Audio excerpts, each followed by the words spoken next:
Honorable judges, ladies and gentlemen, my name is Nathasya Nugraha from Bunda Mulia University. Today, I want to talk about a paradox that is happening right under our noses. Let's go to Kebayoran Lama. It is a bustling food hub with 19 traditional markets and supermarkets operating almost 24 hours a day. It is a place of abundance. Every day, thousands of tons of fresh produce move through this area.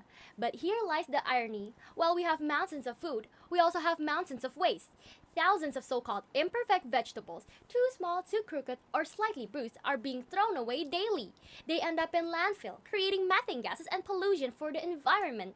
Yet, within the same exact radius, there are people starving. Urban migrants, local families are spending almost 75% of their entire income just to be able to afford food. This is the Kebayoran paradox. We have a surplus and we have scarcity living side by side. The problem isn't the lack of food, the problem is the broken distributional gap. So, who actually pays the price for this broken system? First, meet the cost burdened migrant. They come to Jakarta for a better life, but with the high rent and skyrocketing food inflation, their savings are being eaten away. They are surviving here, they are not living here. Second, meet the squeezed locals. They are long-term residents trapped by the gentrification. They live in the shadows of elite apartments. They are too proud to beg, yet too poor to afford nutrition meals.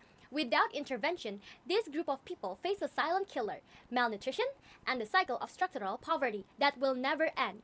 We cannot let this happen. To solve this, I propose PANTAS, Pangan Terjangkau, Aman dan Sehat. PANTAS is not a charity, it is a social ecosystem. We rescue market surplus and redistribute them through micro-retailing kiosks. Our core philosophy is simple: dignified commerce. We believe that buying creates dignity, while begging creates shame. We cannot give handouts. We offer access. We turn an environmental burden that is waste into a social asset that is food. So, how does this work? We use a circular economy model. We rescue grade B or imperfect produce from the 19 markets and supermarkets in Kebayoran Lama.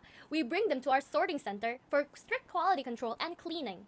The good food is sold at our kiosk in residential areas at 50 to 70% discount. It is cheap but high quality. What about the rotten leftovers? We process them into organic fertilizer or maggot feeds to sell for profit. Nothing goes to the landfill. You might be wondering, why PANTAS? Why not just another food bank? Unlike traditional markets, we create a supply chain. We go directly to customers, removing all middleman costs. Unlike food banks, we are financially sustainable. Charities often collapse when donations stop. PANTAS does not rely on donation. Our revenue from selling fertilizer subsidizes the cost of food. We also have a changing mindset with our ugly but tasty campaign, rebranding waste into an imperfect deliciousy to break the stigma. This is our zero waste revenue engine. Our raw material cost is near zero because we utilize a market surplus. We have two main revenue streams. One of them is the sale of grade B produce, affordable for the poor. The second one is the sale of fertilizer sold at a higher margin to urban farmer. This cost subsidy model allows us to lower the food prices drastically while keeping the business running. As you see on the chart, with PANTAS, we increase local income by reducing expenses. We slash the food waste to near zero. We are data-driven with our SMART goal. For the first year are very clear. We establish one imperfect hub and 5 kiosk PANTAS. We will reduce household food expenditure from 50 to 70% and divert 500 kilograms of waste per month. We will do this within the span of 12 months. Our roadmap is also clear and set. From securing legal MOU in month 1 to recruiting local partners, setting up the hub, and launching full operation by month 6, we are ready to execute. So, we also know the risk that is gonna happen. The biggest risk is the stigma of people asking, is this trash? We mitigate this through our high packing standards and education. We treat our produce like premium goods. It is just uniquely shaped. For supply fluctuation, we diversify our sourcing to hotel and catering services. We are very prepared. PANTAS is beyond just filling stomachs.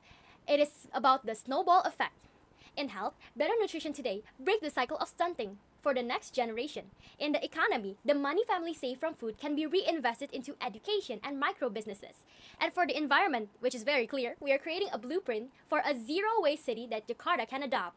Ladies and gentlemen, in a city as rich as ours, hunger should not exist alongside waste.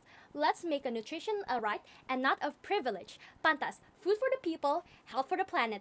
Thank you.